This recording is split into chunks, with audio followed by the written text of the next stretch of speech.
Okay. Hi, my name is Akai Ali. I live in New York City. No, I do not live in New York City. I live in New York State, Eureka. That's the city I live in. And today, so where are my manners? Welcome to my YouTube channel.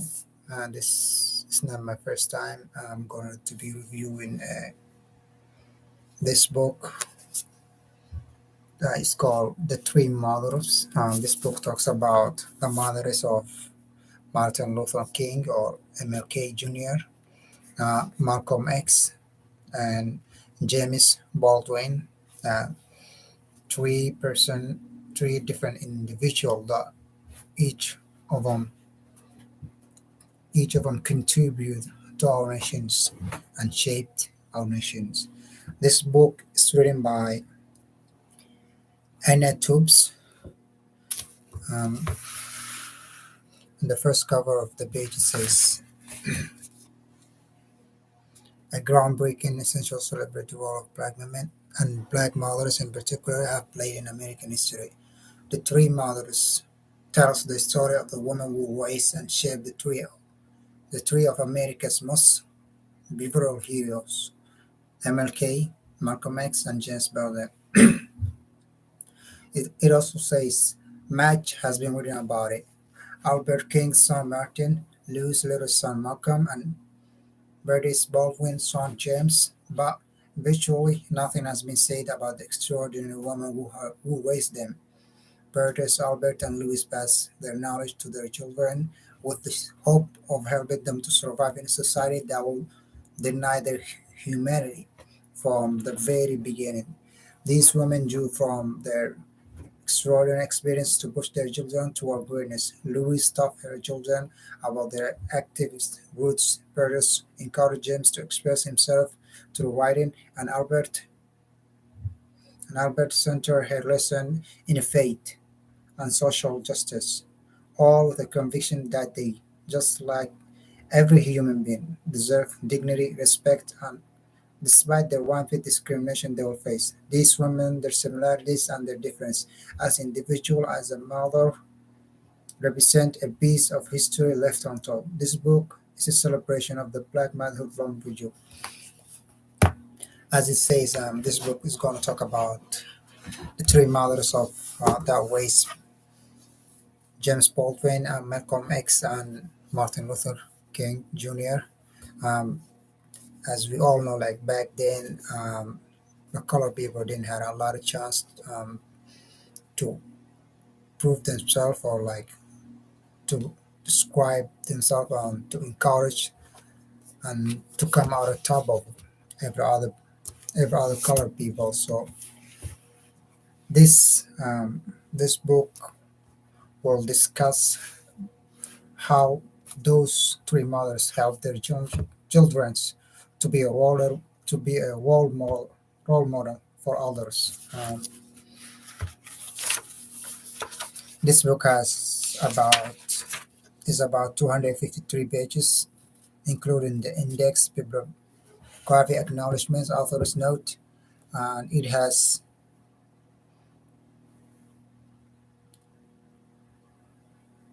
14 to 15 parts.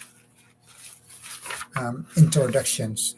The first introduction says, our mothers were the ashes, that we were the lights. Our mothers were the imprint, that we were the sparks. Our mothers were the flames, and we were the blaze at which then stick. Sorry, I mispronounced the name. I cannot breathe. I cannot breathe. I cannot breathe. Mom, I love you. Tell the kids I love them. I'm dead. This book, I think it was written during the pandemic because these words I just said was once said by George Floyd, and I think this book was also dedicated to him. As we all know, George Floyd has been horribly harassed by policemen, And that's a little bit of what our people of color had been through history. That's just a little spark of what they had been through. Even though right now it seems that's worse and it was, I'm not saying it's not, but back then there was just a light compared to the back in the history. Alright, it says on February 14, 2019, my husband Michael and I were in Washington, D.C. We traveled there for the 30th Douglas 20 Awards Gala held in the Library of Congress. I remember feeling annoyed with myself that evening. In a rushed week filled with commitments, I packed on a white dress to wear to the event. While there, I remembered that my monthly visitor was due, and I excused myself to use the restroom several times through the night. Paranoid, I might find a wet stain on the back of my dress. Each time I breathed a sigh of relief, I returned to my seat. Following the ceremony, I figured we would rest before our flight next morning. But Michael had other plans. He surprised me with a dessert and a wine reservation for Valentine's Day. Our white wrap us out to enjoy the rest of the night. I ordered a deconstructed peanut butter and a jelly cheesecake that I excitedly waited to try. When I arrived and I looked at my first few bites, I suddenly felt sick in my stomach. I paused and I sat back in my chair to take a breath. Then it occurred to me that my period wasn't only due, it might actually be late.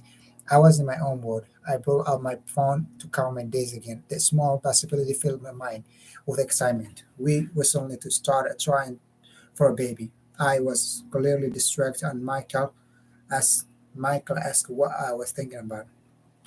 I replied with a smile. Let's go to CVS.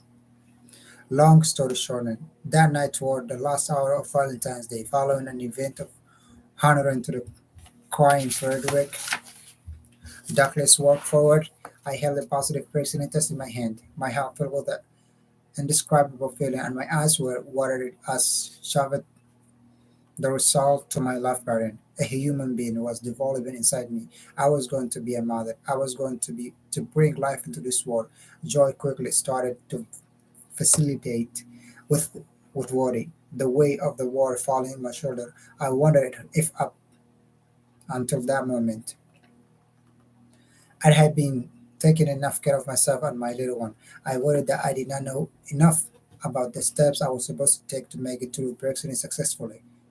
As if all the research I had done up till up until that point, as if our conversation before deciding to try had simply not been enough. A worry that so much failed. I was overjoyed, yes, but I was also instantly scared of losing my child. I prayed to God that we, my baby and I, would be protected. I suppose this is an accurate, perfect description of motherhood, a lifelong wavering between almost happiness and consuming worry. This might sound strange, but I was more grateful in the initial moment than I had ever been the work I do, especially for my PhD. I had just begun the second year of my doctoral study at the University of Cambridge and was on my leave to work and away. This meant that the year was dedicated to my fieldwork and research, which happened to be black motherhood, which happened to be on a black motherhood. I was grateful because my research, which led to this book, gave me an example of three incredible women and mothers who could guide me into the next stage of my life. In the journey of finding evidence of their lives, I was able to acknowledge the very real fears that come with motherhood, especially black motherhood, during and after pregnancy, but also found encouragement and a warm embrace to welcome me. The three women I speak are Albert King, James Baldwin, and Louise Little, women who have been most entirely ignored through history. While this discard of this this While this re- while this disregard of black women contribution is widespread and is so expensively is quantifiable, the women I honor here have been ignored differently, ignored even though it should have been easy through history. through history to see them, to at least wonder about them and to think about them, ignored in ways that are blatantly obvious. When the fame of their sons is considered, they were the mothers of Martin Luther King Jr., James Baldwin, and Malcolm X, respectively. While the sons have been credited with the success of black resistance, the abrogation of black thought, and the survival of a black community, the three mothers who had birthed and reared them had been erased. This book fights the erasure. Through the lives of the three mothers, Albert, Bertrand, and Louise, I honor Black motherhood as a wall and celebrated knowledge passed from the generation to generation through the bodies and the teachings of Black women. While we are all influenced by our mothers is in one way or another, it is specifically clear is that three assistant just how influential mother's life experience and teachings were on her son's view and actions. Because who Albert, Bertrand, and Louise were, Martin, James, and Malcolm were able to become the great leaders we all ever revere. Because of who Albert, Paris, and Louis were, the war was changed forever, the war was changed forever, and it's timely they received their due credit. In the book, all women are white, all the blacks are men, but some of us are brave. Black women's studies editors Aksha Gloria Hall, Patricia Bell Scott, and Barbara Smith makes a case for the significance of studying Black women in order to raise our collective consciousness. They highlight the crucial role of understanding of Black women's lives they can play in saving Black women's lives. They write merely to use the term Black women studies in an act charged with a political significance. At the very last, the combining of these words to name a discipline meaning taking the stance that Black women exist and exist positively. My work is largely inspired by the guidance found in But Some of Us Are Brave and especially address the stance that Black women exist and exist positively.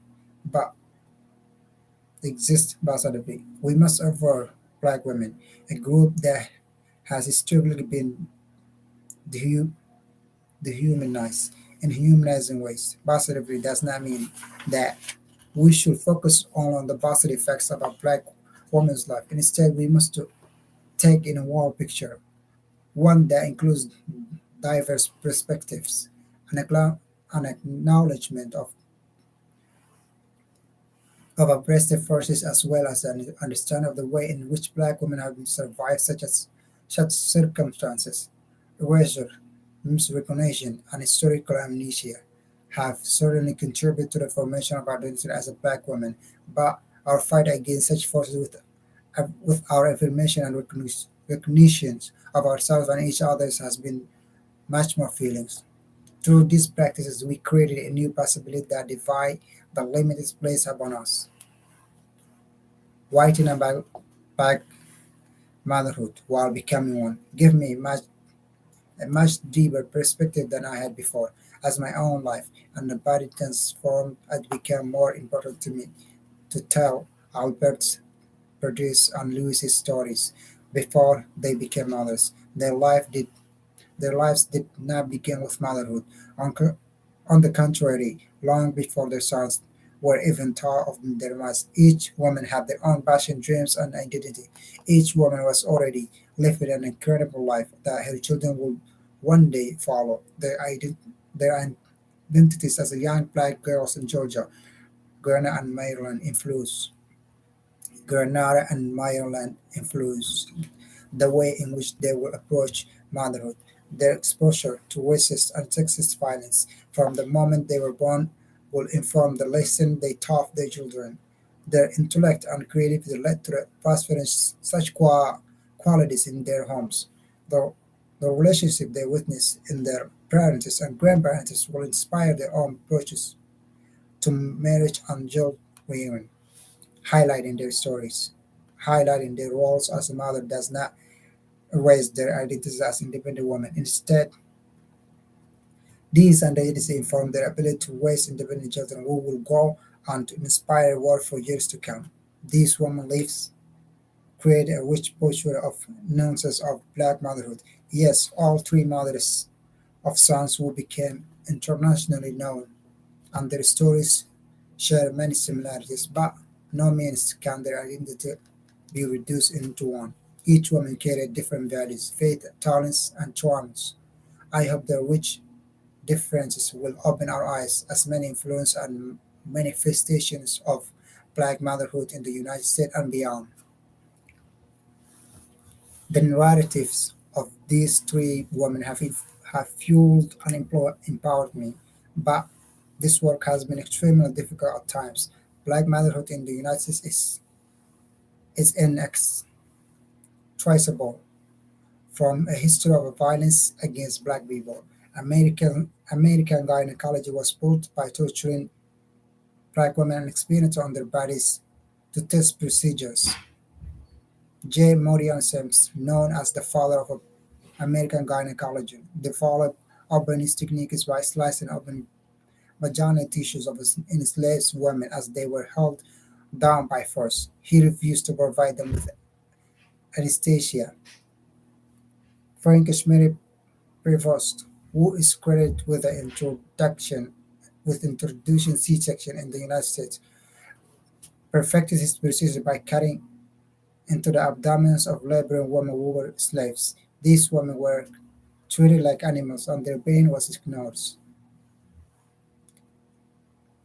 This is a paradoxical relationship between the dehumanization we black women and our children face and our ability to resist beyond the normal worries all mothers encounter as they progress through pregnancy and get closer to their labors.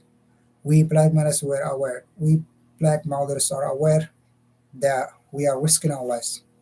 Black women in the United States are more likely to die while pregnant and while giving birth than other mothers, beyond the normal fear that all mothers feel when we when the gut-wrenching thought of tossing their child creeps in a way into their minds. We black mothers experience a highlight level of worry. We are aware of how different our children are seen and treated in society, and our fears are confirmed by the articles and news story reporting violence that black children experience constantly, whether at parties, in school, or at their local parks. This fear continues as our children become adults who are in danger, even they sleep in their beds, set their own departments when they call for help, or when they go for one. Louis, Bertis, and Albert were all aware of the dangers they had, and their dangers would be met with as a black people in the United States. And they all strove to equip their children not only to face the war but change it, with the knowledge that they themselves were seen as less than, as their children will be too. The three mothers collected tools to thrive with the hopes of teaching their children how to do the same. They found ways to give life to humanize themselves, their children, and in turn our entire community. As the history tells us, all of their sons did indeed make a difference in this world, but they did so at cost. In all three cases, mother's worst fears became reality. Each woman was alive to bury her son. And in it is an absolute injustice that far too many black mothers today can say the same thing. In the face of such a tragedy, each mother persists in her journey to leave the war and a better place than when she entered. Yet their lives continue largely to be ignored. When Malcolm X was assassinated, when Martin Luther King Jr. was killed shortly after, and even when James Baldwin died from stomach cancer years later, their works were widely celebrated, but virtually no one stopped to wonder about the grief their mothers were facing.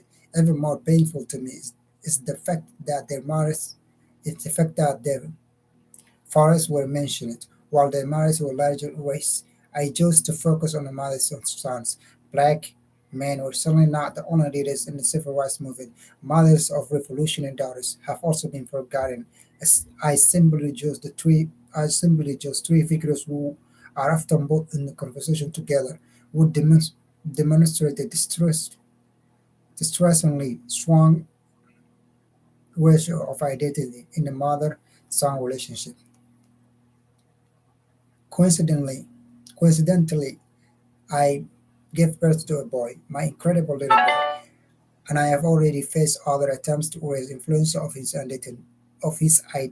Phrases like "he's strong, just like his father," or "he's already following his dad's step." When he reaches a milestone, causing more than harm than people thinks. By using 3 miles of a son, I do not want to erase daughters of other children. I'm instead making it the point that no matter our gender, everything starts with our birth parent. In telling the story of these three mothers, I hope to join others who have responded to brave calls for black women to carry out autom- autonomously defined investigations of self in a society which, through racial, sexual, and class operations, systemically denies our existence. It is crucial to understand the layers of oppression black women face, while remembering that the soul study of oppression keeps us from honoring the way in which we have created and maintained our intellectual traditions as black women. I pay, I pay close attention to this balance and bear witness to the many challenges Paris, Albert, and Louis faces while acknowledging their ability to survive, thrive, and build in spite of them. Louis, Paris, and Albert were all born with 6 years of each other, and all their farmers' sons were born within 5 years of each other, which present a beautiful intersection in their lives because they were all born around the same time and gave birth to the farmer's son around the same time, and two of them passed away around the same time. I reflect on a black womanhood in the early 1900s, black mothers, black motherhood in the 1920s, and their influence on the civil rights movement in the 60s. The first of the three marriages were born in the late 1890s, and the last of the three passed in the late 1900s, 1990s. Their lives give us three incredible perspective on the entire century of American history. By seeing the United States development through the lives of brothers Albert and Louis, you will be left with a richer understanding of each war. The Great Depression, the Great Migration, Harlem Renaissance, waste riots, police brutality, welfare debates, the effect of policies proposed by each president they live and to witness, and much more. But their stories go beyond the new understanding of American history, especially the civil rights movement in the 1960s. An ode to these three women is an ode to black womanhood. Perhaps black women of today will also be able to find themselves in the life stories of Paris Albert and Or Louise as I have. When I first started this work, it quickly became apparent that without acknowledgement of the three stories of the stories of these three women, the war the war was missing an enormous piece of our returning of black resistance in the United States. The fascinating facts I have been able to uncover provided incredible new depth of our appreciation of Black American history. But this reaches is about far more. The women's lives offer invaluable new knowledge about the context of the past, how the story how the storyteller influenced the story, and how the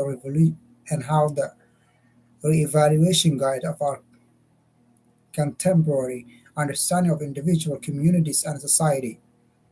This kind of writing becomes even more needed and to hold even more power with thinking about groups who have historically been erased and misrepresented, groups who have been kept from telling outside, groups who have suffered repercussions of such exclusion to this day, and groups who continue to resist all of this.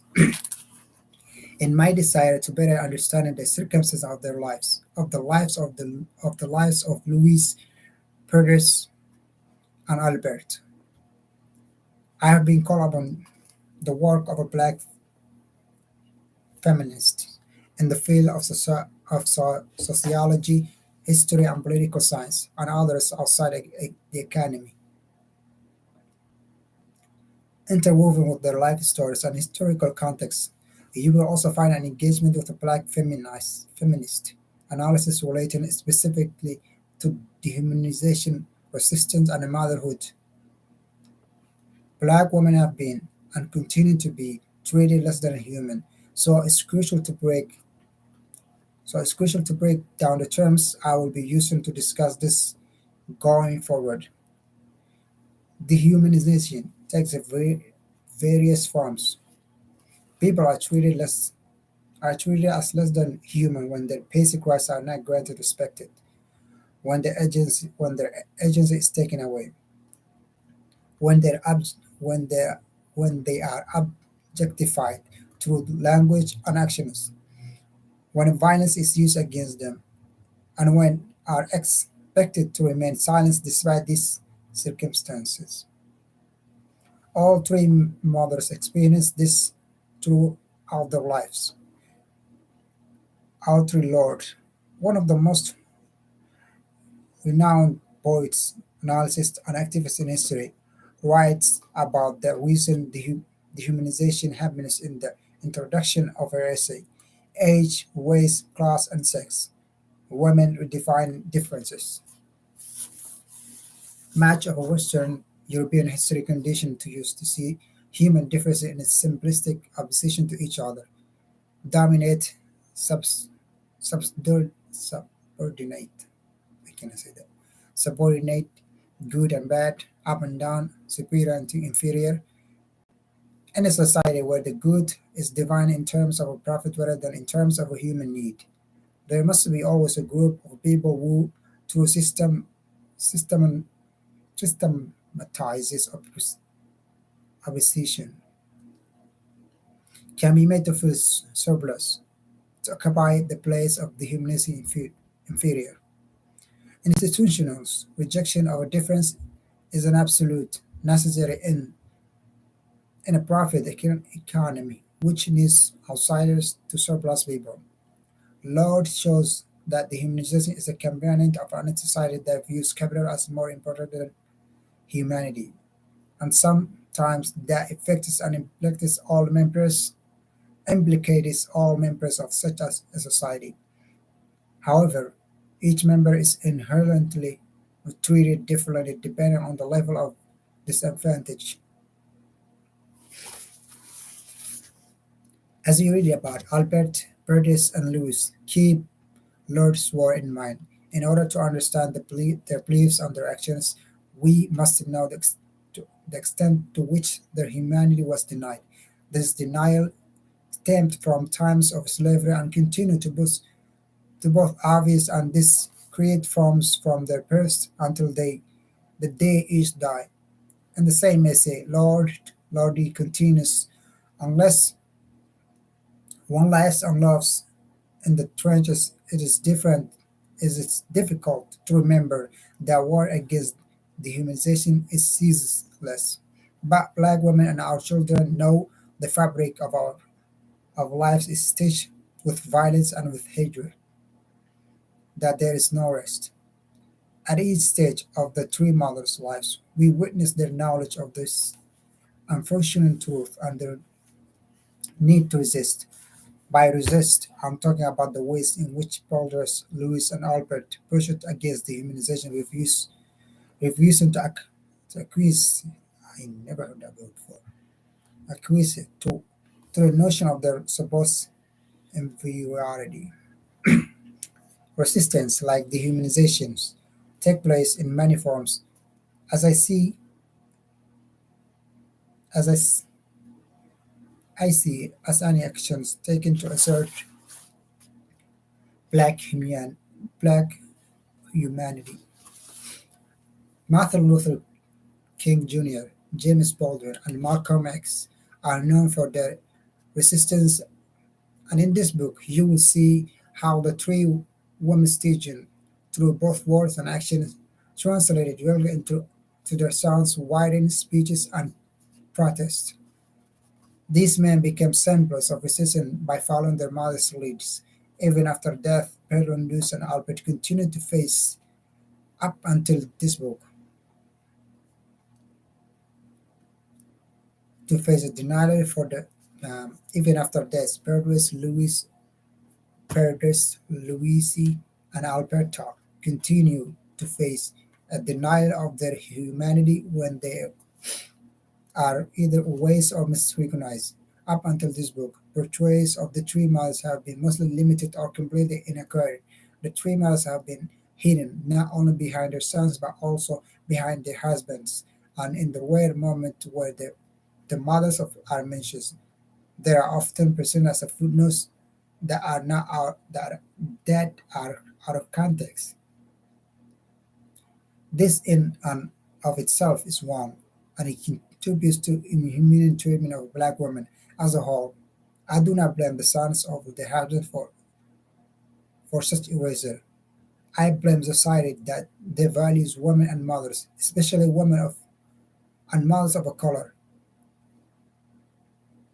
In a equivalent way, black feminists discovered her superpower Brittany Cooper, associate professor in Department of African Studies, Women and Gender Studies at Rutgers University, writers state recognition in a human need, and there is something fundamentally violent about war that denies black women recognition on a regular basis.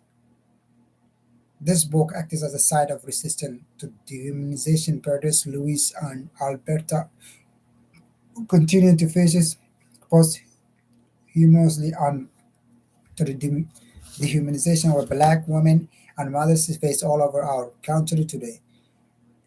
In her book, Sister Citizens, Shame, Stereotypes, and Black Women in America, Melissa V. Harris Perry talks about black women living in a crooked womb, representing a cognitive psychology experiment where persons were placed in a crooked chair in a crooked womb and asked to straighten themselves vertically, suppressing individuals who were tilted as much as 30 degrees reported that they were sitting completely straight so long as they were aligned with other objects and images in the room that were the same angle. Harris Berry uses the symbols to discuss the circumstances of a black woman find themselves in. The other's objects, an image in her room that try to keep black women from standing tall, speak to many strategies in place to dehumanizing black women by erasing and misrepresenting them. Harrisburg writes, when they comfort race and gender stereotypes, black women are standing in the crook room and they have to figure out which way is up, compared with the warped images of their own humanity. Black women can't find it. Hard to stand it up and straight in a crook room. In this book, I write about the circumstances contributing to the crooked room that Curtis, Lucy, and Alberta inhabited, inhabited, and how the wombs develop and change through their lives. More important, I think of the ways each woman found to go out and crook chair she was forced to live and continue to stand with her head held high. I also think of the ways they started to change the room to fit their own views of themselves, their children, and their community. Reading this book, knowing the names Alberta King, Curtis Baldwin, and Louise Little, and sharing what you learned with others. All acts that helps to strengthen the room of black women today. I have pieced these stories together from several different sources. I read and watched many of the works of Martin Luther King Jr., Malcolm X, and James Baldwin. Books, speeches, letter, interviews, and I pulled out the places where they mentioned their moms or where a character was based on their moms. I also spoke to scholars who study the science and read the books they and others had written. If any family members had written or spoken about their experience, I read this book and to skip as well. I spent hours scanning letters and documents from the New York Public Library, Scamberg Center for Research in Black Culture, the National Museum of African American History and Culture, the Martin Luther King Jr. Research and Education Institution, Stanford University, and the King Center of Atlanta, while the three mothers have mostly been ignored by scholars. In, in Lewis's case, I was extremely fortunate to have examples of extensive researches from late novelist John Crew, and as well as recent study from Professor Eric S. McDevitt of the University of Illinois at Urban Campaign. With the work of Louise as his inspiration, I reached out and spoke to a family member of the three women who were willing to speak with me. I have also speak to a local historian and gain access to birth and death certificate with their help. I have used what I could find and census data, and although information was limited. Okay, although information was limited, all of these women could have several books written about their lives, just as their sons have. So I don't claim to have captured everything here, but I'm proud how much I have been able to find it. It's also true with that. Any bibliographical work it can be difficult to know what is and is not factual, especially when you read about people society has not deemed important. One of the sources claimed that Louise was born in in 1894, and the other show she was born in 1897.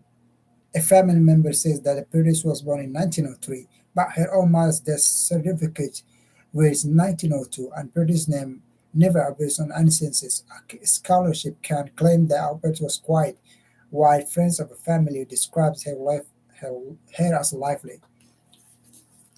All this to say is it is impossible to know what is true if you were one of those who live it. And there are many layers to the truth depending on your perspective. This book is like all history is composed of many sources that may contradict one another in small ways, but it is still holds truth about significant influence of each of these mothers and it speaks to their legacy.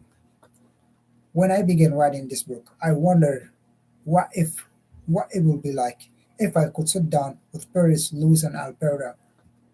I wondered what they were like before they became mothers, what their dreams were, what they cared about, whom they were friends with. I wondered what I would look for if I could follow them for a few days, if I could learn what inspired them and what scared them. I thought to myself, if I could sit down with these three mothers, what would I ask them? I realized I want to know how they push themselves to keep going even various factors try to stop them in their tracks. How Louise held her courage even when her husband was killed. How Paris stood to her husband even when he was abusive. How Albert saw hope even her sons dies. I will want to know what advice they will give us. What is some of the most transformative moment in American history? And after seeing practice come and go in the absence of being able to speak with them directly, I consoled my ability to study them, write about them, and share their stories in its time. The world, the world knows their names. In Alicia's Walker book, and the essay the same name, In Search of Our Mother's Gardens, she writes, Our mothers and grandmothers, same of them, moving to music not yet written, and they waited. They waited for days when the unknown things that was in them would be made known. But guess somehow in their darkness that one day of the revolution they would be long dead. But this is not the end of the story. For all young women, our mothers and grandmothers, ourselves have not perished in the wilderness. And if we ask ourselves why and search for and find the answers, we will know beyond all effort to erase it from our minds just exactly who and what we black American women are. With the world awards in the mind, I hope to bring more black women's stories out of the darkness into the light, to find the clues laid out for me by women who possess their own dreams and challenges, to revisit our current account and reread with the black women's lives, the forefront, and better know who of what we black women are. By paying tribute to Louise, Alberta, and Paris, by recognizing who they were, I believe I have a better understanding of who we as a black women are today. I hope you will feel the same way. That was the introduction of the book. I have to stop right now. It can be 40 minutes, take me 40 minutes. This is my first time reviewing a book, actually reading and doing as a video. So please let me know what you think about. What do you think of the video in the comment? And thank you for watching. Make sure you also subscribe to my channel. Thank you.